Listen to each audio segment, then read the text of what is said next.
Yo, what's going on, guys? Welcome back to a brand new video. Thank you guys so much for tuning in. I really do appreciate it. If you're absolutely in love with the New York Knicks like I am, I recommend clicking that red subscribe button down below and lighting up that post notification bell so you do not miss any future content on this channel. Obviously, an awesome win for the New York Knicks last night, defeating the Toronto Raptors. Yes, we did blow kind of a lead, and then the Raptors ended up coming back, but at the end of the day, the New York Knicks were able to close out the game, and Dante DiVincenzo was amazing last night. Obviously, he does a really good job clogging the lanes, but he was amazing from downtown. He was 7 for 8, I believe, from downtown. He had 21 points, big time bench contribution. Josh Hart with tons of straight points. If it was at the basket, if it was from beyond the arc. Julius Randle doing a very good job facilitating and setting up his teammates, crashing the glass, attacking the basket, posting guys up, shooting that fall away jumper, and his shot diet was good. He wasn't really chucking up threes, which I really appreciated when it came to Randle's game. Even though RJ struggled, you could say he set the tone when this team really struggled early on offensively. But yet Brunson that stepped up, Hartenstein that stepped up. It was an overall team contribution that you just really have to be proud of. Quickly wasn't pressing. He didn't have a big game, but I appreciate that he wasn't really chucking up shots. But anyway, I was actually planning on bringing you guys a different type of video today, but obviously there's a report that came out yesterday around DeMar DeRozan that I really wanted to touch base on. So that video that I was planning on releasing today, if you check my community tab, that's actually going to be up tomorrow. So I apologize about that, but I really wanted to touch base on this report around DeMar DeRozan. So as you guys know, the Chicago Bulls have not been very successful so far this season. Yes, recently they had a big win versus the Milwaukee Bucks when the Bucks were healthy. They literally had Damian Lillard, they had Brook Lopez, they had Giannis Antetokounmpo out there on the floor. But the funny thing is, the Chicago Bulls were able to defeat that Bucks team. Yes, the Bucks have been up and down defensively, for sure, that's the liability. But when the Bulls won that game, it was without their top guys out there on the floor. Kobe White being one of the main reasons they won the game. Vucevic attacking Brook Lopez. No DeMar DeRozan. None of their top guns were out there. Zach LaVine, and they went on to win. But the Bulls are in a very weird state right now that it's like they have these defensive liabilities, they have these scorers, but there's not much structure. And I feel like Billy Donovan is holding these guys accountable, but there's not much adjusting going on, that they're really figuring winning habits out, and they're really stringing together wins. Again, they're liability defensively. I don't like the fit of Zach LaVine and DeMar DeRozan. And it really comes down to, I feel, where this team fell apart and how they got stuck in this middle of the pack and like non-excitement. Obviously, Patrick Williams' development has not been good for a 4th overall pick. We know he's a quality defender, but he's literally nothing offensively. He's moved his way over to the bench. Vucevic, liability defensively, gave up a future, like a pick that resulted in Franz Wagner, a pick that resulted in Caleb Houston. We'll see how he ends up doing in Orlando.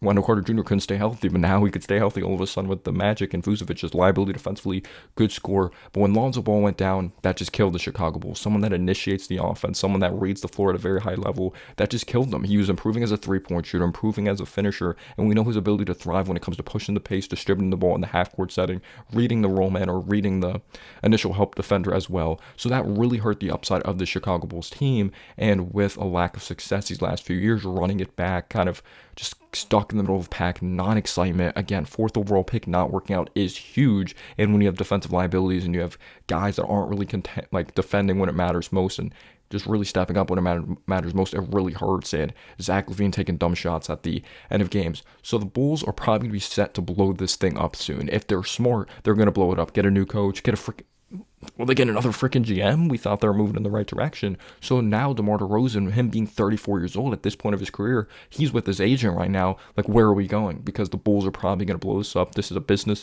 decision by the Chicago Bulls. And the report came out by The Athletic of Sam Amick, I believe how you pronounce his name. The Athletic is a reliable source because that's who Shams works for. But it's weird that it's not coming out by Shams, it's coming out by Sam. But the Athletic is pretty reliable. But you never know, though. The news is crazy when it comes to reports. There could be lies. But DeMar DeRozan's 2 preferred destinations, if he goes on to be traded, if the Bulls look to blow it up, it's the New York Knicks and the Miami Heat. Of course, a team that we took on in the second round of the playoffs last year. So I'm going to be giving you guys my thoughts. Should we go on to trade for DeMar DeRozan? When I'm initially thinking of it, like, how would we go on to trade for DeMar DeRozan? He is an unrestricted free agent in 2024. So if we do go on to trade for DeRozan, we're going to have to pay the guy when he's 34 years old. So that is definitely a big time concern.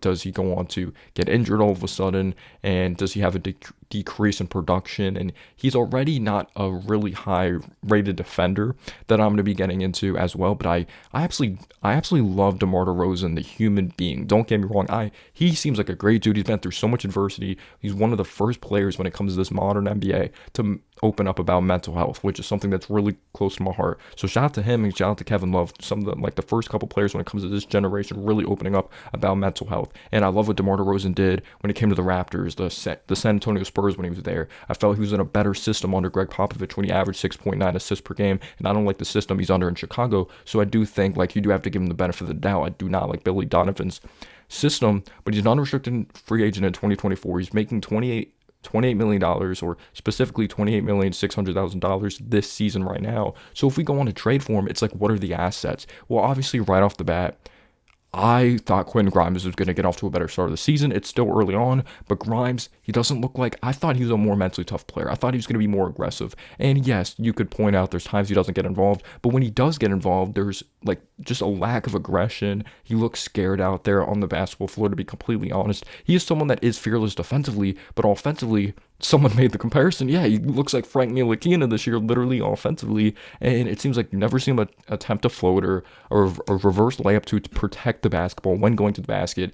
And he's more of a sneaky athlete than someone that really dunks on you. When you're not looking, when it comes to help, then Grimes could probably catch you on a sneaky poster. And yeah, Grimes, he hasn't been I thought he was going to be better defensively this year, or at least as good as last year. He's kind of taken a decrease there, but also at the same time, you have to take a look at this team. Him being 6'5", him defending a Brandon Ingram who's damn near 6'10", or in that department, he's going to have the height on him, so it doesn't even really matter how good of defense you play when you're able to elevate over someone that's smaller than you. But he hasn't been shooting the three ball well, and when he's not playing as well defensively, and he's just looks out of sorts, and his minutes are going down, didn't play well last night, just lately, or just throughout the season, he just has not been pleasing at all. So Grimes, you would think, would be in that deal because the Bulls are looking to probably build a youth movement and actually build this thing right and build a longevity consistent winner. So if we did go on a trade for DeMar DeRozan, Grimes would definitely be in there. And you would also think that Evan Fournier would be in there as well to match up the salaries. As you take a look at Evan Fournier's contract, he's actually making $18 million this year, and he's set to make $19 million next season, and then he's going to be a free agent in 2025, but that's actually a team option though for 2024, 2025, so you're probably going to have to throw Evan Fournier in there. I'm not sure what picks you're going to have to throw in there, but I wonder if they would be interested in a Miles McBride at Jericho Sims. Maybe you have to throw, would you guys do, again, I'm not a GM or anything, I'm not saying I want DeRozan, I'm going to be getting into my thoughts, but would you do Grimes, a first rounder, Sims, McBride, Fournier, something like that? I know some people are really high on McBride, and I do think if we had less guards, he would be a very promising defensive guard for our team, and I do think he's progressing when it comes to his jump shot. So that's kind of what I'm thinking about, that they would probably want some young assets back and maybe a draft pick or two, but keep in mind he is 34 years old. He could be declining soon. So now I'll give you guys my pure thoughts on DeMar DeRozan. Do I want him as a New York Knick? Again, I love him as a human being. I loved him in Toronto, and he ran into some tough Cavs teams when he was with Kyle Lowry. Don't get me wrong at all. He ran into some tough Cavs teams, and I actually would have liked to see what he would have looked like under a Nick Nurse as well in Toronto, even though Kawhi Leonard is a better player than DeMar DeRozan. But when you take a look at the full picture of things, so DeMar DeRozan this season, pretty successful so far. He's averaging 20 points. He's averaging a few rebounds, specifically 3-4 rebounds around in that department. He's not facilitating at a very high level because of the system that he does play in, and he is efficient. So the thing with DeMar DeRozan, he is an excellent mid-range scorer, automatic, especially when it comes to the regular season. Ridiculously good footwork. That's what I loved about him coming out of USC. Facing you up, jab step, pull-up jumper, or he's going to back you down in the post. He's a very strong physical basketball player. Baseline jumpers, he's knocking it down, no doubt about it. He has the speed, he has the quickness, he has the ability to move without the basketball, cut, and use his athleticism to finish around the basket with both hands. Gets to the free throw line, knock it down from the charity stripe. He has shown that he can be a passer playing with the San Antonio Spurs or be a good facilitator. So no doubt about it, he could score the ball. from mid-range in the inside, get to the free throw line, but he is not a three-point shooter. Yes, he's attempted a few threes per game this season, and he's at a 36% clip. We'll see if he continues to keep that up. But if you take a look at the career trajectory of DeMar DeRozan, he does not take a lot of threes, and he does not make them at a very high clip. He is mainly a mid-range guy. So if we look at the full picture here of a starting lineup, and you get rid of Grimes, let's say we get rid of Grimes, because I don't think DeMar DeRozan's trade value is so high right now at this point of his career that you can get an RJ Barrett back. That's just my opinion. But of Jalen Brunson and DeMar DeRozan, RJ, Julius Randle, and Mitchell Robinson lineup. So Jalen Brunson's obviously an excellent three-point shooter. He's really progressed and gotten better throughout his career. RJ Barrett, he's been very shaky lately. There's still an inconsistency there of three-point shooting, so you have to keep that in mind. DeMar DeRozan, do you think he's automatically going to be a good three-point shooter all of a sudden? I do think Tibbs is going to tell him, if you're open, shoot it, because that's kind of Tibbs' approach when it comes to three-point shooting. But right now, DeRozan is not proven to be a good three-point shooter in his career. RJ Barrett up and down. Julius Randle, he can hit the three, but I feel he's starting to finally rein it in and be a little more aggressive and look to that mid-range and be more of a bulldozer kind of Zion of efficiency around the basket. He's starting to improve when it comes to his control, and he's not a very efficient three-point shooter. Mitch can't shoot, so the floor spacing of beyond the arc would be horrible, in my opinion. I would not be a big fan of it. I know DeRozan can operate from the mid-range, and that shot's going to be available in the playoffs, but we're also going to be looking at the playoffs picture as well. So that's something I'm not a big fan of. And he's actually a net negative when it comes to defensively out there on the floor. You would think he's athletic, he moves his feet very well, he has solid size, he's 6'6", 6'7", strong, built like a brick house, but the reality is he is not a good defender. When he was with the Raptors, when he was with the Spurs, when he was with the Bulls, the reality is, at least throughout his career, when he's off the floor, that it's a better defensive team. It's a better defensive team. Zach LaVine and DeMar DeRozan, it also doesn't help that Zach LaVine doesn't try defensively, but he just has not been consistent when it comes to that department, and we know Tibbs preaches defense, but if there's someone that can get him to improve at defense even at this point of his career, it is definitely Tom Thibodeau. But obviously on paper, it looks a lot of fun. You got Jalen Brunson out there, you got DeMar DeRozan, RJ Barrett, Julius Randle, Mitchell Robinson. It looks like a lot of fun, no doubt about it, but when you really look at the full picture, like if we go on a trade mid-season for this guy at the deadline, they're still gonna have to gain chemistry, and there's already some Knicks fans, like including me, that it's rare, like it's happened a few times this season, but it's still rare when RJ, Randle, and Brunson all have a good game at the same time. RJ had some struggles last night. You could say he got off to a good start, but when it came to like second quarter on, like obviously he had that big shot to like give us some momentum to tie the game when it came to half. But when it comes to like just three guys playing well at the same time, we haven't seen that consistently. So you bring in a DeRozan, a mid-range guy that can't shoot threes and he's reluctant to shoot threes. I feel there's gonna be a lack of fit there, and their chemistry is still such a huge thing in my opinion, or I don't even think it's an opinion. It's a huge thing. So are we still a second round team? But the thing is, we wouldn't be giving up a ton. Like giving up Fournier, Grimes, McBride, it depends how high you are in these guys. I don't know how many first round picks we would have to give up. That's not a lot to me, in my opinion, but it's just the reality that even though we're not giving up a lot, I still think we're in the same spot. I think we're still in the same spot, because as much as I like Brunson's amazing. Brunson's going to step up in the playoffs, no doubt in my mind. He's mentally tough as shit. He's going to prepare himself like night in, night out. Like he probably woke up at freaking like 4 a.m. this morning, or he was just out at the gym, just working his ass off, because he's that old school killer mentality. When Mikal Bridges was on Taylor Rook's podcast, Mikal Bridges obviously played at Villanova with Jalen Brunson. They're buddies off the court, but when on the court, Mikal Bridges says Jalen Brunson talks a lot of shit. So Jalen Brunson's proven he could step up in the playoffs. RJ Barrett, outside of that Game 6 and Game 1 and Game 2 versus Cleveland, but yeah, Game 6 versus Miami, struggled, did not show up. Made one field goal, unacceptable. I believe he had 11 points and on 11 shots, but he got to the free throw line, only made one field goal, didn't step up in Game 6, but besides that, RJ really stepped up in that series. Game 1 and Game 2 versus Cleveland, he struggled. Brunson obviously was awesome in the playoffs, had that turnover at the end, but he was one of the main reasons we were there in Game 6. So RJ did show the ability that he can improve in the playoffs and really step up in the playoffs. Again, Game 6 just freaking hurts, but Brunson could step up. Randle has this track record of not stepping up. He was hurt last year. I do completely understand that. And maybe it is a thing. You know, he was still recovering off of his surgery, and you notice how there wasn't much lift on his jumper, and maybe I was overreacting at the beginning of the season, and now there's that lift on his jumper again when it comes to mid-range, when it comes to the outside, creating separation off of the step back, you know, posting guys up. It just looks like there's more energy to his game right now, more flair to his game.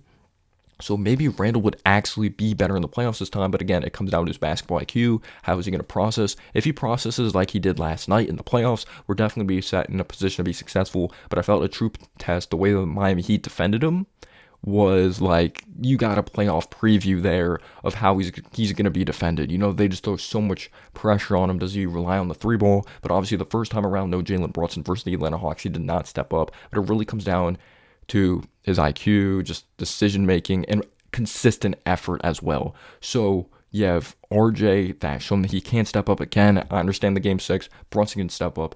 Randall has not shown that he can consistently step up in the playoffs. So Mitchell Robinson was awesome in that Cavs series, physicality wise, offensive rebounds, defensively. He owned Jared Allen, he owned Evan Mobley, he owned those Twin Towers over there when it came to the Cleveland Cavaliers. Struggled when it came to physicality in the Miami series. But the thing is with DeMar DeRozan, again, I love DeRozan, 20-point per game scorer. He even averages 21 points per game for his career when it comes to the playoffs. But the sad reality here is, obviously, he's not a three-point shooter, and he shoots 40% from the field for his career when it comes to the playoffs. And you have to think about the shot distribution. Will that go up or will that go down? How will that fit be of Brunson's improving as a facilitator? Like, I really believe that. He's been playing much better when it comes to facilitating and setting guys up these last few games. You know, RJ inconsistent of when to shoot and when to pass. Like, he still needs to learn how to balance that out. DeRozan has shown that he can pass, but he's obviously still a score-first guy. And Randall, so you have all these score-first guys. Brunson's elite when it comes to that, especially when it comes to being clutch. But DeRozan just has not shown on a consistent basis that he can step up in the playoffs and be that guy. You know, he brought the Raptors to playoffs, brought the Spurs to playoffs. You know, the Bulls that one year that they lost to the Bucks in the first round. You know, the Bucks, we knew they were going to lose that series. But there's just such a big-time inconsistency there, and it's like, where did DeMar DeRozan go? Yes, he still had 21 points, but on not good efficiency, and he's not a quality defender. Again, I understand he's athletic, and he could probably grow more there, but he's 34 years old, going to be 35, and maybe Tibbs can get him to play defense, but he is a net negative when it comes to the defense side of the basketball, so I'm definitely not a big-time fan of that. So I think if we trade for DeRozan, I don't think we would be giving up, like, a ton. Like, maybe some people will be like, oh, we gave up Grimes. Like, I think Grimes could still be a quality player in this league. I don't know how his fit would be in Chicago, but would you trade for DeRozan? Like, do you think our upside gets better in the playoffs? Do you think so? I personally, maybe a little bit. Maybe DeRozan in a different role. Will DeRozan be that number 2? Will Randall be the number 2? Who's going to be that 3? Like, that's going to be so interesting. There's going to have to be such a huge sacrifice as well when you really think about the fit. Brunson's the number 1. No doubt about it. But who's going to be the number 2? Right now, Randall's proving that he's still the number 2 on this team. As much as I like the idea of RJ being the number 2, Randall's the number 2 right now. And RJ possibly could be that 4th scoring option. So RJ might be traded. Like, he might ask out if we trade for DeMar DeRozan, honestly. His agent may be like, we might need to get the F out of here. But will we still be a second-round exit? I think possibly. I really think it's possible. He's had games that he steps up in the playoffs, but there's still more of an inconsistency when it comes to the playoffs, when it comes to DeMar DeRozan. And he's not giving you those splash plays from beyond the arc. And if his mid-range shot isn't falling and he's shooting 40%, like, it's not good. It's not good. Again, he can facilitate. He's capable of rebounding the basketball around that 5-6 rebound department. Again, great dude. I'm rooting for him, like, no matter where he goes. But I personally wouldn't trade for DeMar DeRozan because it's like, yeah, we traded for him. Maybe it's a more fun team, but I think we're kind of in the same spot. That's just my opinion when it comes to DeMar DeRozan. Let me know down below your thoughts. Peace out, y'all.